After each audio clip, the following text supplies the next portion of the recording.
আমাদের সবার নাম যখন বলা হয়, মুক্তিযোদ্ধাদের নাম, তাদের নামের আগে যদি বীর মুক্তিযোদ্ধাটা বলা হয় এবং তারপরে নামটা বলা হয়, তাহলে মনে হয় যারা ইয়াং জেনারেশন আছে, নতুন প্রজন্ম, তারাও জানতে পারে এবং মুক্তিযোদ্ধাদেরকেও একটা সম্মান দেওয়া হয়। মুক্তিযোদ্ধা তিনি যিনি অস্ত্র হাতে যুদ্ধ করেছেন। শামা অবৈদ কিছু বলতে চান?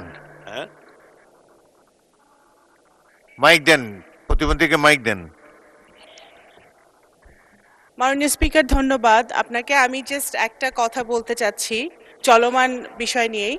গতকালকে এই মহান সংসদে মুক্তিযুদ্ধ নিয়ে অনেক কথা হয়েছে। তারপরে আমার মনে হয়েছে যে যেহেতু এই সংসদে আমরা যারা আছি তারা মুক্তিযুদ্ধের চেতনা বিক্রি করি না, ধারণ করি।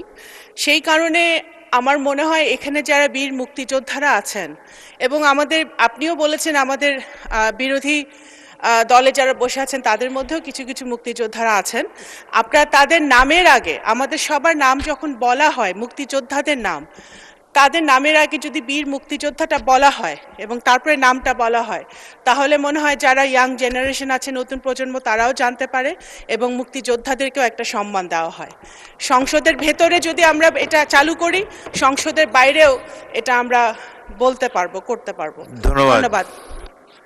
মাননীয় প্রতিমন্ত্রী ইতিমধ্যে মুক্তিযোদ্ধার সংজ্ঞায় কিছু পরিবর্তন এনেছে, যেটি এই সংসদও অনুমোদন দিয়েছে। সেটি হলো মুক্তিযোদ্ধা তিনি যিনি অস্ত্র হাতে যুদ্ধ করেছেন, বাকিরা সবাই মুক্তিযুদ্ধ সহায়ক।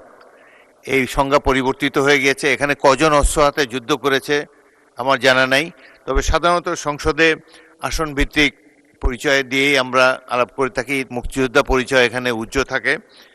তবুও যদি শিওর হই কারো সম্পর্কে যিনি অস্ত্র হাতে যুদ্ধ করেছেন, প্রকৃত মুক্তিযোদ্ধার সংজ্ঞার মধ্যে পড়েন, তাহলে সেভাবে তাকে উল্লেখ করার চেষ্টা করা হবে।